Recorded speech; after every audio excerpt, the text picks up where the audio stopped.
share highlights from the 24-25 school year, as well as updates on our strategic plan and next steps. After the report today, we'll have time for questions that are related to the topics that were discussed today due to time restraints. I also want to make sure everybody had the document that was provided when you came. I'll introduce the panel. We have our Superintendent, Dr. Crystal Hill, our Deputy Superintendent, Dr. Melissa Bachnight. We have our Chief Strategy and Innovation Officer, Beth Thompson, and our Chief Retention, Recruitment, and Talent Development Officer, Nancy Brightwell, and our Chief Technology Officer, Dr. Candace Salmon-Hosey. So we'll get started with opening comments from Dr. Hill. Thank you, Dr. Spickard. Good evening, afternoon, everyone, and welcome to our end-of-year news conference. The 24-25 school year has come to an end, and we have a lot to celebrate. We want to take this opportunity to share a few highlights with you, update you about the progress we've made toward the goals outlined in our strategic plan, share additional information with you related to the district's AI work, and give you a preview of the 25-26 school year. At our news conference this time last year, I described our 5-year strategic plan as both ambitious and realistic, and explained that doing the work outlined in the plan would result in unprecedented levels of excellence without exception in Charlotte-Mecklenburg Schools, if we lead with courage and commit to getting 1% better every day. I would be surprised if you could find any employee or student in Charlotte-Mecklenburg Schools who would say they haven't been asked to do something ambitious this past school year. And I would also think each of those people would also say that our students are better off thanks to their amazing efforts. We appreciate you, our media partners, and your engagement in helping us share Charlotte-Mecklenburg Schools news and information with our community. As there are more highlights than we have time to share in today's briefing, please take a look at the handout we've provided you. It includes even more pillars of excellence and celebration for the 24-25 school year. I will now turn it over to Deputy Superintendent Dr. Melissa Bachnight, who will share more information about our progress in learning and teaching this year and what is to come. Thank you, Dr. Hill, and good afternoon. As we reflect on this incredible school year, we are filled with pride, gratitude, and a renewed sense of purpose. This has been a year defined by academic excellence, innovation, and endless possibilities for our students. To date, we have celebrated the graduation of 9,898 students, each one representing a unique story of resilience, growth, and achievement. Our seniors have earned an astounding $97.9 million in scholarships, opening doors to higher education and bright futures. Academic excellence is not just a goal in CMS, it's a lived reality. This year, 11,621 high school students took on the challenge of college-level advanced placement courses. 289 graduates have completed their associate's degree while still in high school, exemplifying what is possible when ambition meets reality. Our career and technical education students have demonstrated excellence in real-world readiness, earning over 6,900 industry-recognized credentials. Meanwhile, 82% of our 8th and 10th grade students have completed their career interest profiles, and 89% of our students in grades 8 through 11 have begun planning their futures in our digital platform. These tools are more than digital resources. They are launching pads for students' dreams. We're equally proud of how our students excel beyond the classroom. CMS students have distinguished themselves at the state, national, and international levels, earning state championships and bringing home accolades that highlight both their academic and extracurricular strengths. As we continue to support the whole child, 12 CMS schools were named Capturing Kids' Hearts National Showcase Schools. 20 schools reached Rising Star status for fostering strong relationships and positive school culture. This speaks volumes about the work our educators do every day in the classroom to build not just scholars, but compassionate, empowered young people. We celebrate the arts as well. 3 CMS students received Bloomie Awards, a reminder that excellence in education includes excellence in creativity, performance, and expression. In the world of Charlotte-Mecklenburg Schools sports, our teams won 30 individual and state championships, including the Audrey Kell women's soccer team, West Charlotte's football team, and North Mecklenburg men's basketball team. CMS was also recognized as an academically promising district, one of only 13 districts in North Carolina to receive this honor, affirming our commitment to gifted education. Our magnet programs continue to shine, with 9 schools receiving Magnet Schools of America Merit Awards. This, along with the 10,000 8th grade students who attended the Endless Possibilities Choice Fair, shows the growing impact of our innovative student-centered programs.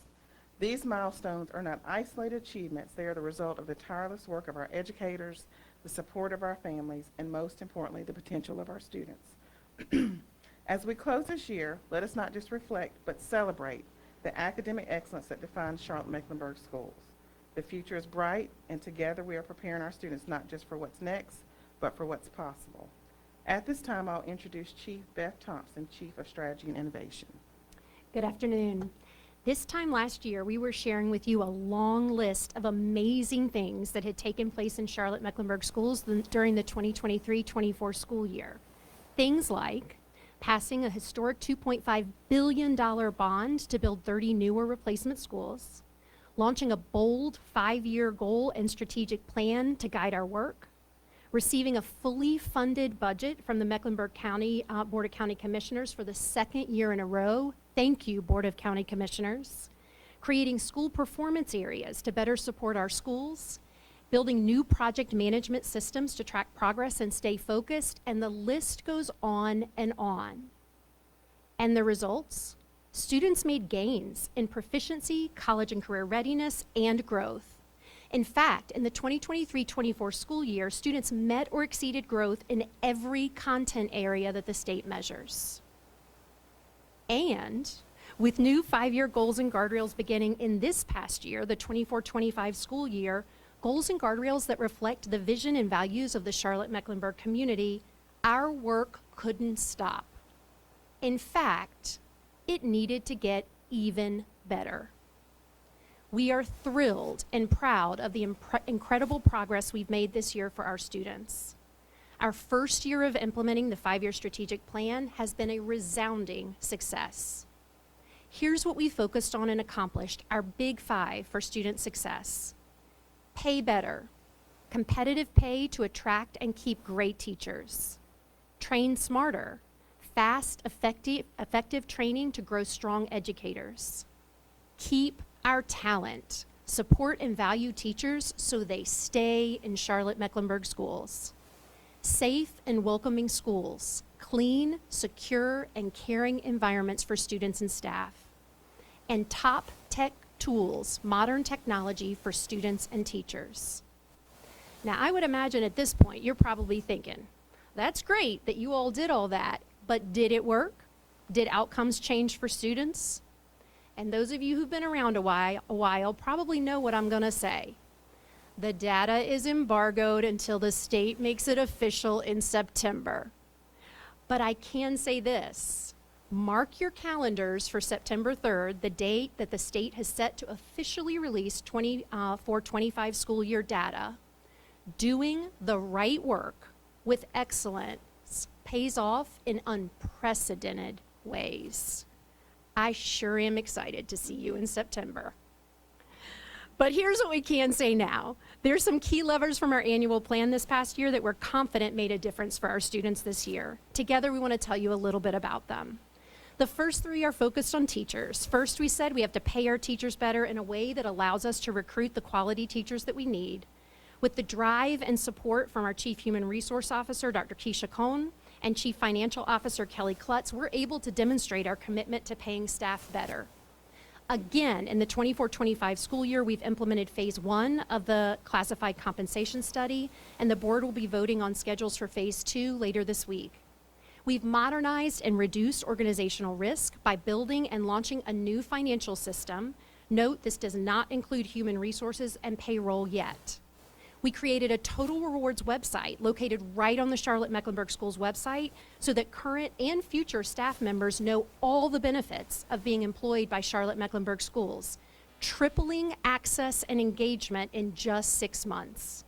And for the third year in a row, Mecklenburg County Board of County Commissioners fully funded the 25-26 budget, which includes an assumed 3% raise for staff. Again, thank you, Mecklenburg County.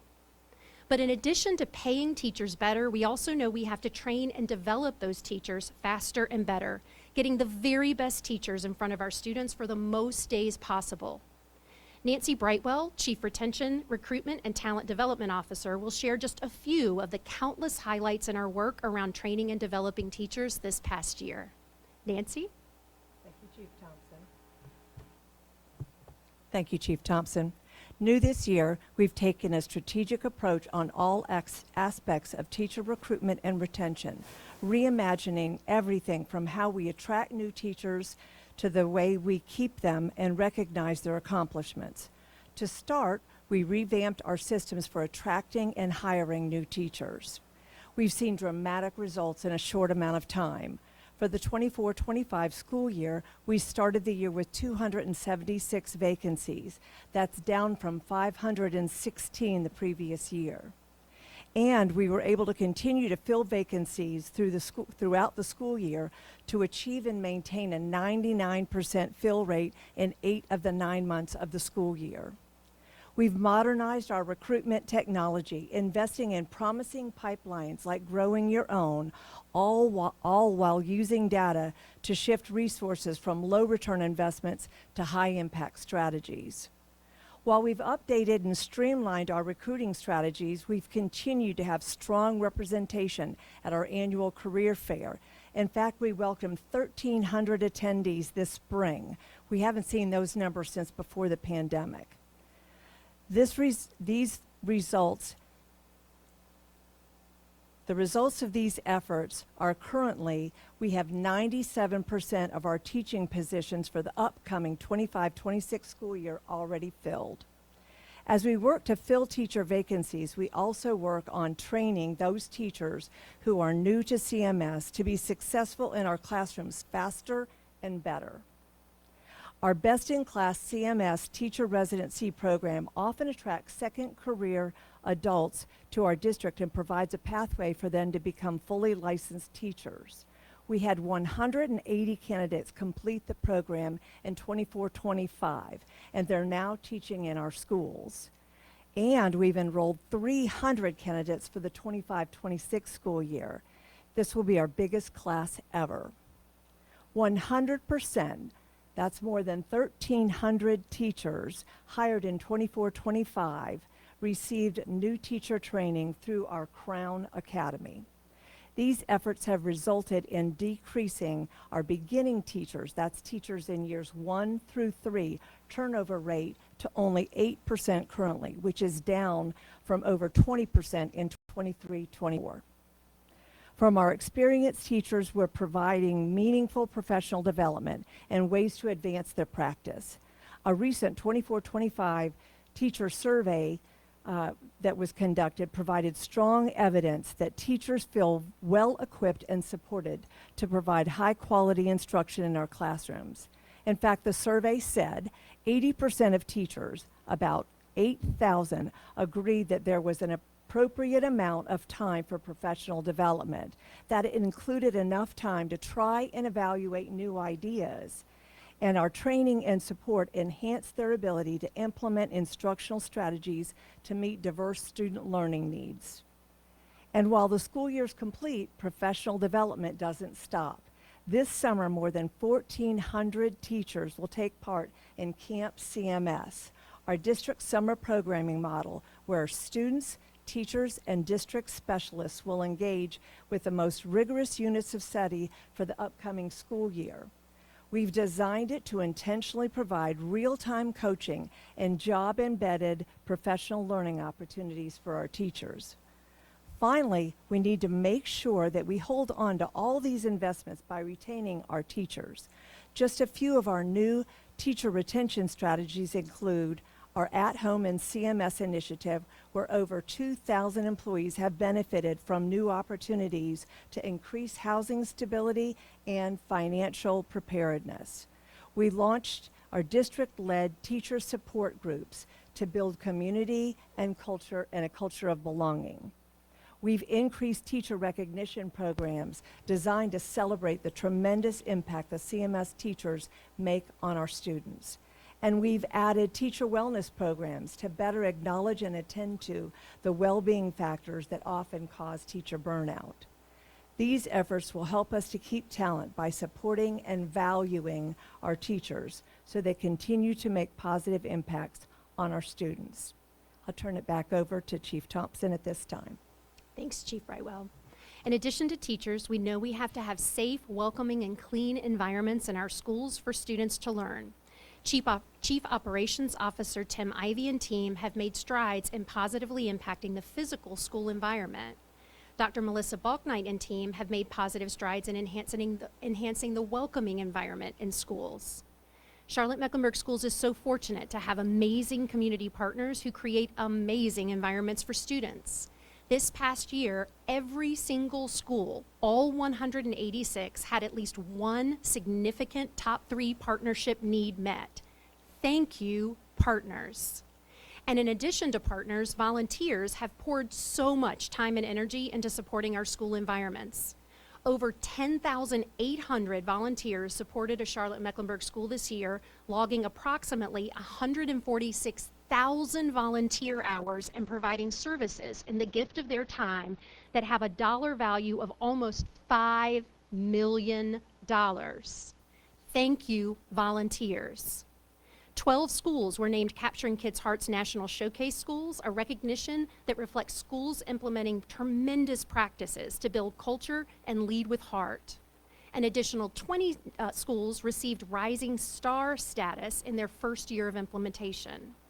And in 24-25, we opened 2 beautiful new schools, Knightsview Elementary School and Ballantyne Ridge High School, and 1 replacement school, Bruns Avenue Elementary School. And we know we have to have the best technologies for our students and our teachers to use in instruction. Dr. Candace Salmon-Hosey, Chief Technology Officer, will share highlights in ensuring safe student and staff access to technology. Chief Salmon-Hosey. Thank you, Chief Thompson. And good afternoon to everyone. Over the past year, Technology Services has worked hard on 3 important areas that I would like to share with you today. The first area is making sure students and teachers have the devices they need. Thanks to our county commissioners, last year we received $4 million in funding. And because of that, we were able to deploy brand new devices for our 6th and 9th grade students. This upcoming year, we've been allocated $2 million. Although less than anticipated, we have a great plan moving forward to make sure we stretch our dollars to provide students with updated devices. The second area of focus is that our data is correct, safe, and private. To address this target, we strengthened our cybersecurity presence and our ability to respond to threats. This included testing our systems to protect staff and student-sensitive data. Along with that, CMS has done extensive work to prepare for the statewide transition from PowerSchool to the new student information system called Infinite Campus. This project included updating family contact information, preparing new online registration forms, and training staff so that all schools are fully prepared to launch the new system. Finally, our third focus area ensures that staff are prepared to embrace AI in an effective and responsible way. We are proud that CMS is leading the way nationally in how public school systems approach artificial intelligence. At our recent AI Data Privacy Summit, we officially launched our AI vision and guiding principles. In alignment with CMS's 4 pillars of excellence, this shared vision was shaped by feedback from more than 10,000 students, families, educators, and community members through a district-wide survey and engagement sessions. In the upcoming year, we will be implementing a phased-in training approach to make sure all staff have the foundational understanding of AI literacy. And with that, I'll turn it back over to Chief Thompson. Thank you so much. Our strategic work will continue in the 25-26 school year. In the 2025-26 annual plan, currently on our district website, you will see continuity between what we accomplished in 24-25 and next step work and improvement in 25-26. We'll be focusing on getting even better at using continuous improvement to identify what students need even faster so that we can address those needs as quickly as possible. In short, we're going to keep getting better and better, continuous improvement for endless possibilities. I now turn it over to our Superintendent, Dr. Crystal Hill, to share closing thoughts. I am so proud of the work that has happened in the 24-25 school year, and I am very excited about what is to come. I, along with our leadership team, am extremely grateful for the support of our community, families, and partners in education, because we know that when we work together, we can create endless possibilities, possibilities that start with Charlotte-Mecklenburg Schools. Let's not forget that summer is a powerful opportunity for learning to continue beyond the school year. We encourage you to explore our summer family resource guide, which is now available on the Family Engagement website.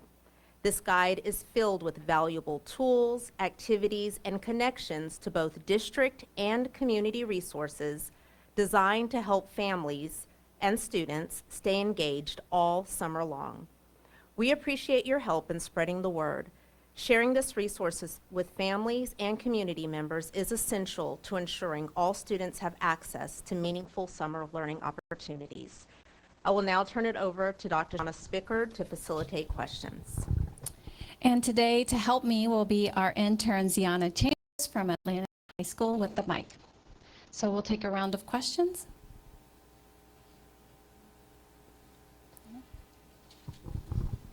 Thank you. Good afternoon. Congratulations on all of your success this past school year. My name is Dalford Jones with WBTV. My question would center around communication or transparency. Some of our viewers are parents of yours over at Audrey Kell High School and had some questions about the situation there. We know the suspension of Principal Brooks. So we're going to be addressing questions related to the topics that were discussed today. If you have questions that are related to other issues, you can put those through the media mailbox. Thank you very much.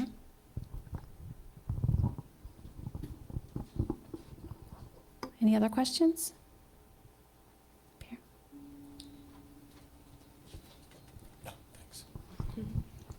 Dr. Hill, in terms of talking about the test scores and everything, if you got rid of the makeup attendance policies, and how can a child that is able to come back, misses 15%, 20% of a semester, 15, 18, 20 days, how are they able to get back and able to get where they need to be if they're missing all that time when you got rid of the makeup policies? Charlotte-Mecklenburg Schools changed the attendance policy to be in line with the North Carolina State Board of Education attendance policy. So what does it say about the instruction or the preparation of that particular class if they're missing 20 days and they're able to still pass it? If students are able to complete the work and receive a passing grade, attendance cannot be the reason for a student not passing the grade. That was the change. So previously, you could have a student that had an A average, but because they missed an arbitrary number of days, they would automatically fail the course. So that was the change in the attendance policy. It is certainly not to say that student attendance is not important, because it certainly it is. So that was the change in the policy. Hi, Chief Brightwell, you said that 97% of all teacher vacancies have already been filled for the upcoming academic year. I'm wondering how CMS will make room for the teachers who no longer have a job after the closing of Niner University Elementary. Thank you for that question. We have met. Our talent acquisition team was out there for about a half a day right after that announcement was made to facilitate supporting any one of those employees who would choose to come to work for Charlotte-Mecklenburg Schools. Right here. Hello, Alex Axios. I have two questions kind of big related to AI. But I want to ask first from the teacher end, are you guys seeing, is there any way that AI is helping teachers do their job or maybe have more time for more hands-on stuff with students? And then from the student end, are you guys thinking at all about the way that the workforce is going to change with AI and preparing the students for that? Thank you for that question. And with those two questions, I would like to introduce and bring up to the panel Rebecca Leitonen. She's our Executive Director of Educational Technology, and she is leading the AI initiative for our district. So Rebecca?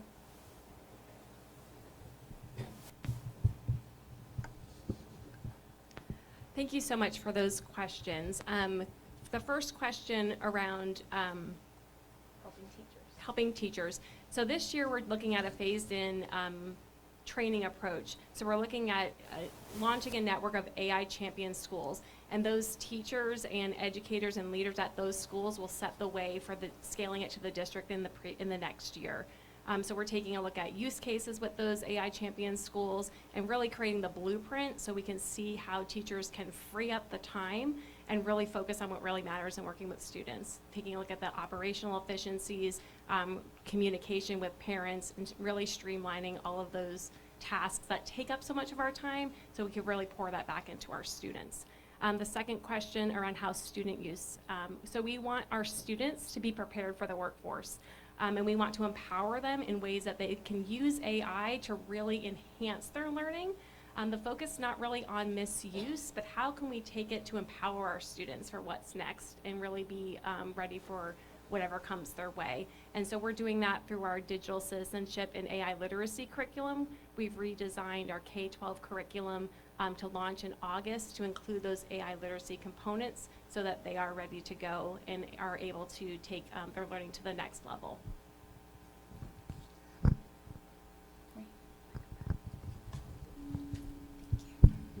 Hi, my name is Bria Smith with the WCNC. Glad to be here with you all. I have two questions, one regarding the importance of pouring into teachers. Obviously that retention and the coaching was something that kind of stood out for me, just the significance of making sure that teachers are prepared to assist students throughout the next school year. And then also I know you all just recently had a school bus driver fair, so kind of the state of that, and are you hopeful for just having enough bus drivers for the upcoming school year?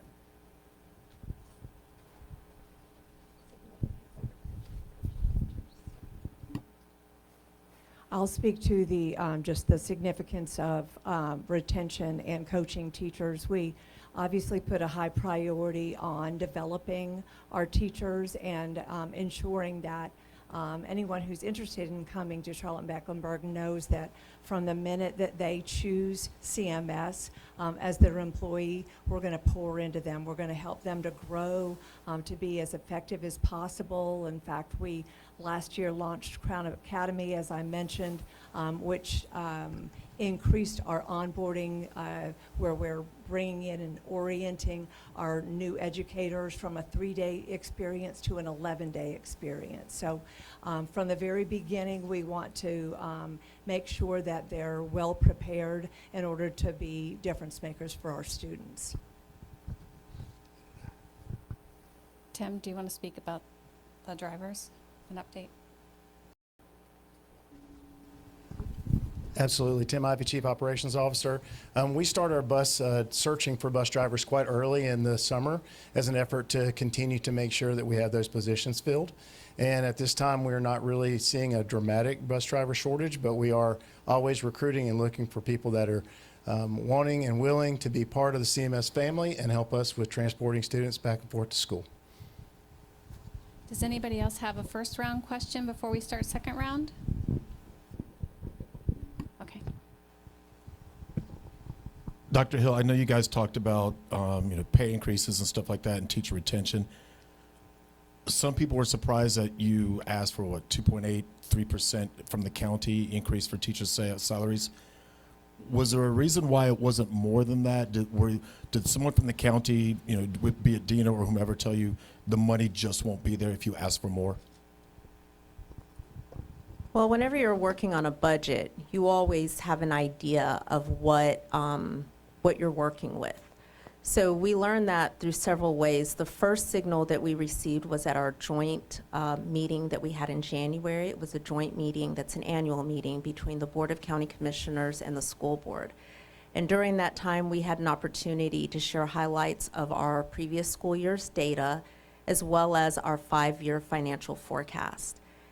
The county during that time shared what their current revenue projections were and what they were looking at in terms of their overall budget.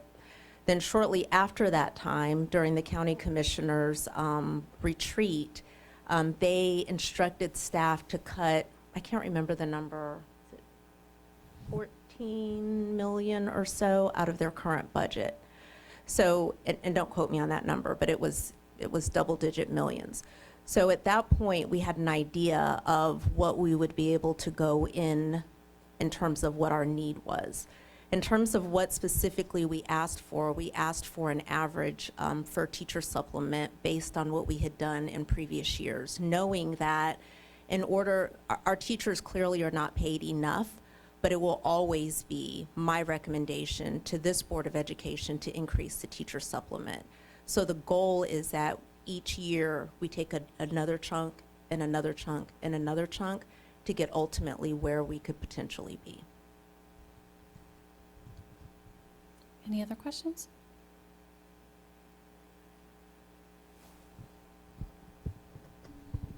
How many teacher vacancies are there actually now? Currently, we have 414 classroom teacher vacancies. Anything else? All right, we want to thank you again for coming. Oh, sorry. Yeah, I just had a quick question about the use of AI again. There's been a lot of studies coming out recently around the lack of critical thinking that's needed to use AI. And I'm wondering if any new policies will go into effect for the upcoming academic year to limit the use of AI in classrooms. So with looking at students or even staff use with AI, we still want our students to develop those critical thinking skills, creative thinking skills, and not use AI to potentially just create content, but to enhance their learning. So how can we use AI to help with homework or prompt questions to get better, or explain a complex something that they're learning, like complex calculus or something, help with tutoring or help with enhancing whatever work they're working on, not that creation piece. So we still are focusing on having our students engage in all of those critical thinking skills, and as we think about what that looks like in lessons when we work with our AI Champion schools this year, it will be taking a look at different levels of use. So it's more of a continuum of how we're saying students can use it. For this assignment, no use at all. Maybe for this assignment, they can use it to enhance or proofread or give suggestions potentially. So it's really looking at that continuum of use, not just a yes or no when they're looking at assignments. So right now, students we know that they're using it, like at home. They're not able to access it within our network. But we're looking at publishing a guidance document for staff and students this coming August, and it will include those areas for when they can use it and when they can't. I'd just like to make another comment about AI, if that's okay. So one of the questions that was asked earlier in terms of AI and how it's part of our workforce, we are really trying to focus more not on don't use it, don't use it, don't use it. Because the reality is when they graduate and they leave us, employers are going to be saying, use it, use it, use it, right? So we are really focusing on the appropriate use of AI and really helping students understand that if you are going to be a critical thinker, all the skills that employers are looking for right now, you are not going to be able to AI your way out of the skills that are needed for today's workforce. So helping students understand the purpose and function of AI is not to get the answer on a test. Like getting a grade is not the end game.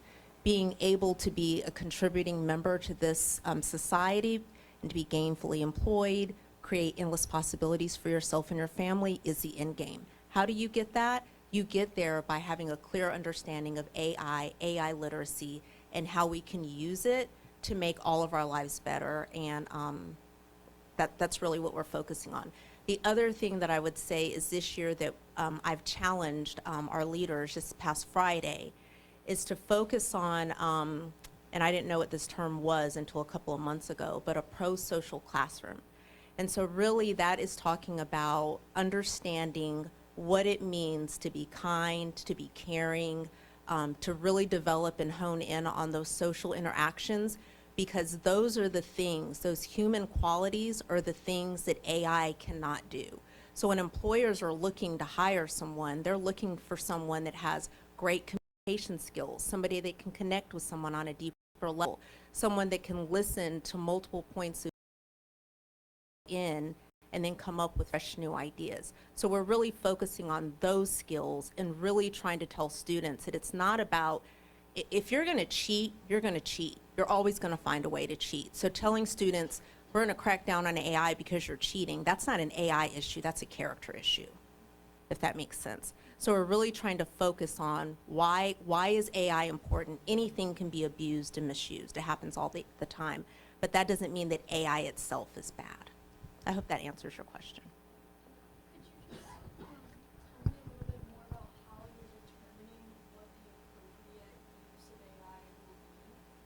Yeah, absolutely. So I think it's probably more eloquently stated on our website under our guiding principles when it talks about what we expect.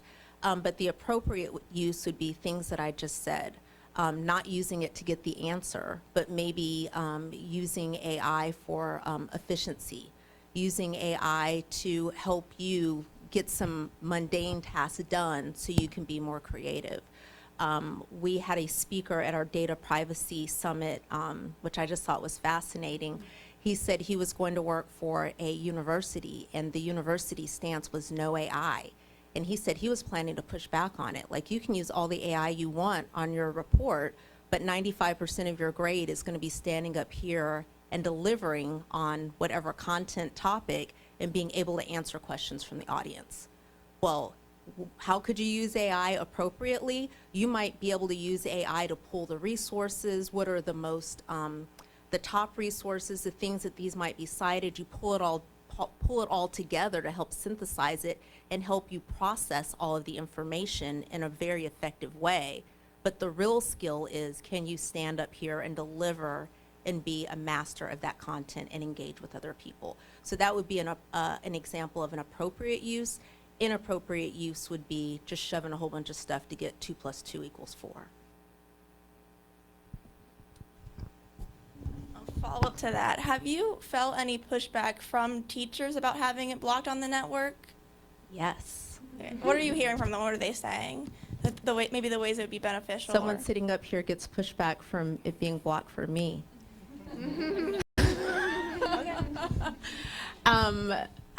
What I will say to that is we have been really tight.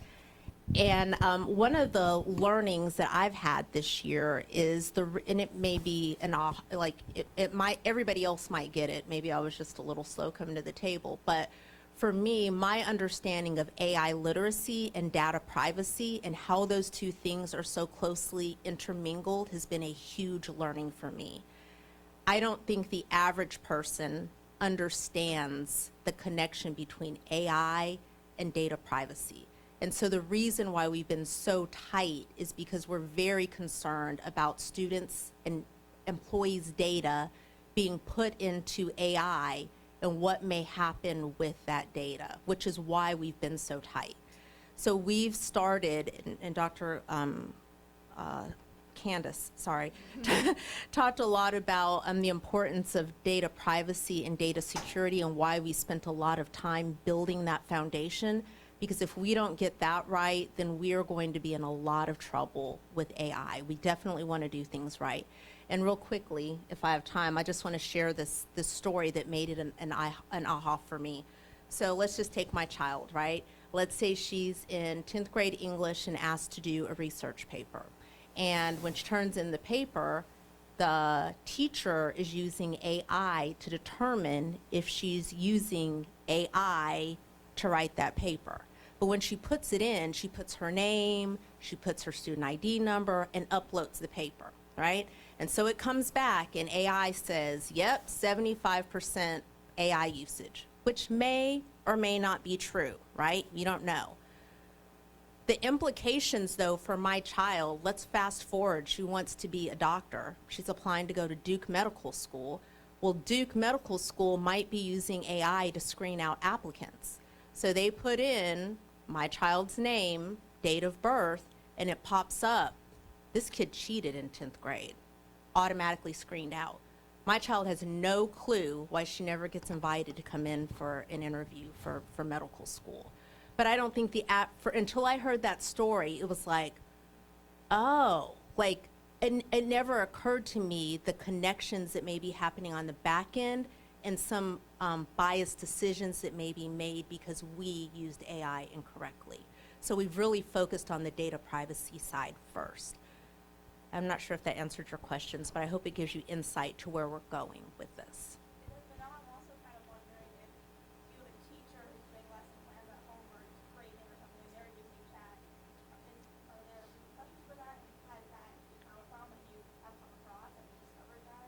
Well, it's not become a problem yet, but we do know that obviously it may potentially be happening, which is why we've locked everything down. Beginning next year, it'll be locked down at home as well. So there are sites that you won't be able to use with your school device, and we'll be going through layers of training that will be required so teachers understand the implications of putting in student data and things like that.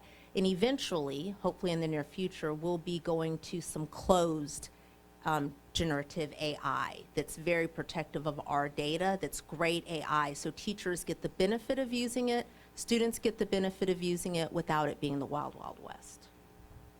I think in the back row we had a question.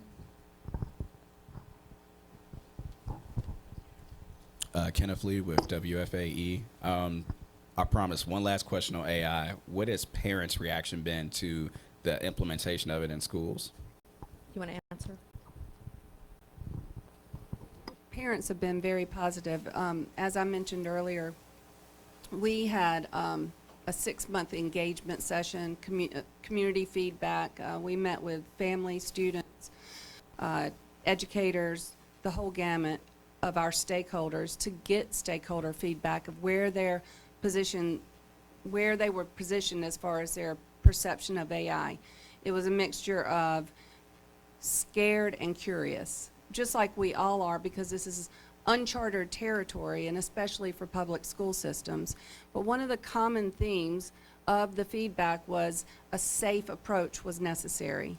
And so that's what culminated in our AI vision and guiding principles. We're also working with the school board on establishing a policy for AI. 2 more questions up front.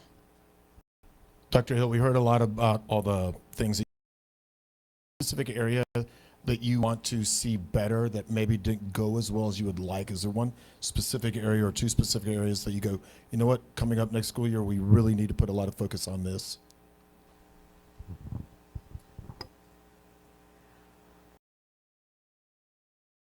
One or 2 areas, and they all laugh.